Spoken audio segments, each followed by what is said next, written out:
Radio Rahim here with vicious Victor Ortiz. You're getting ready for the big rematch with Andre Berto, February 11th, MGM Grand.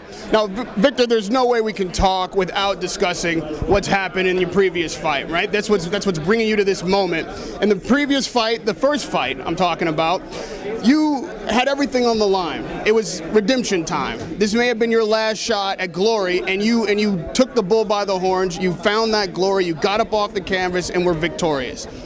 You stepped in the ring with Floyd Mayweather and seemingly fell apart. It couldn't have been really a worse outcome for you. What I want to know is, what was the difference between the Victor Ortiz that got up off the canvas against Berto and the Victor Ortiz that lost it in the ring against Floyd Mayweather?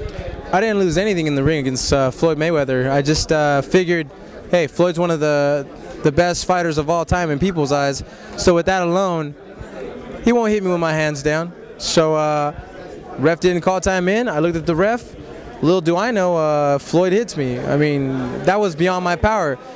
I think personally I had him a little freaked out because I had him against the ropes and catching him, nailing him. He's never been nailed like that before. So, hey, at the end of the day, if you need to save yourself, you got to do something.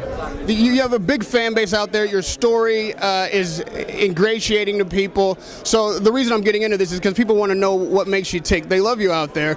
But when you went with that headbutt, and that's what started the poor chain of events, my question simply is, what brought you outside of the framework of a boxing mentality into doing something that you knew could end the fight poorly? I was trying to break his nose, 100%, because he nailed me 16 times with his elbow on my right eye, which made me close my eye.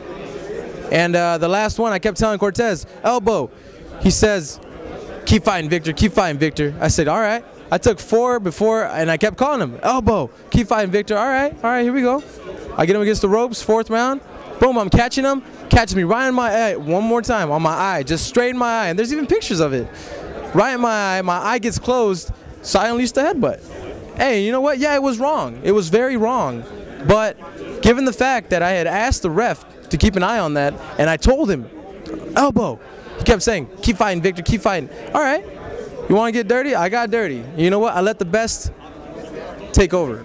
I let the best of me get away. And you know what? For that, I started feeling bad. And that's why I was like, yo, Floyd, my bad, bro. I apologize, man. So I gave him a hug. They got me to feel human once again in the ring. And when I felt human, I paid for it. Although, you know what, I take it as a learning lesson, a learning experience, and next time, it ain't going to be that.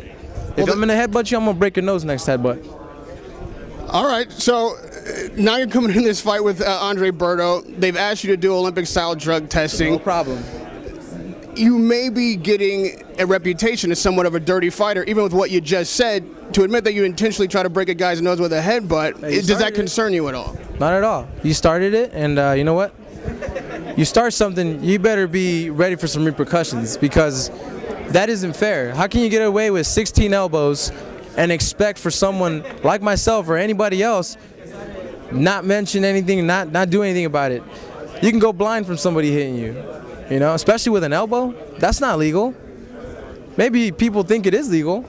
Hey, like I said, though, it all goes back to people have their opinions. I have mine. I'm not going to lose an eye because somebody cheated.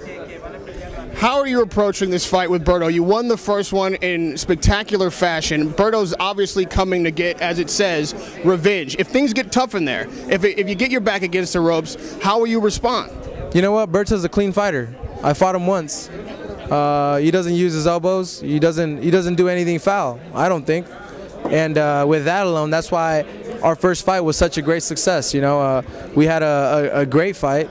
We went head-to-head. We boxed. But at the end of the day, it's because, hey, he's a respectable fighter. You know, he doesn't use his elbows, maybe to push you back a little bit, but that's it. That's a typical thing to do. But to swing a hook swing a hook like this and then come in, yeah, exactly. You're coming in, it's like a hook. You miss your hook, but you land your elbow. That's a big no-no, and that hurts, man. There's no title on the line here, but your reputation's somewhat on the line. Your comeback is on the line. What do you see in the future for you? Where are you headed now? I don't have a crystal ball, so I can't really say that. But at the end of the day, I know where I'm going. Where's that? Sit along and enjoy the ride. All right. Do you believe that this time you can knock Berto out? Can you put all of that to rest? Oh yeah, I can and will. Good luck, Victor Ortiz. Thank you. Radio Rahim. Victor's fighting on February 11th at the MGM Grand. Big rematch with Andre Berto. Thank you.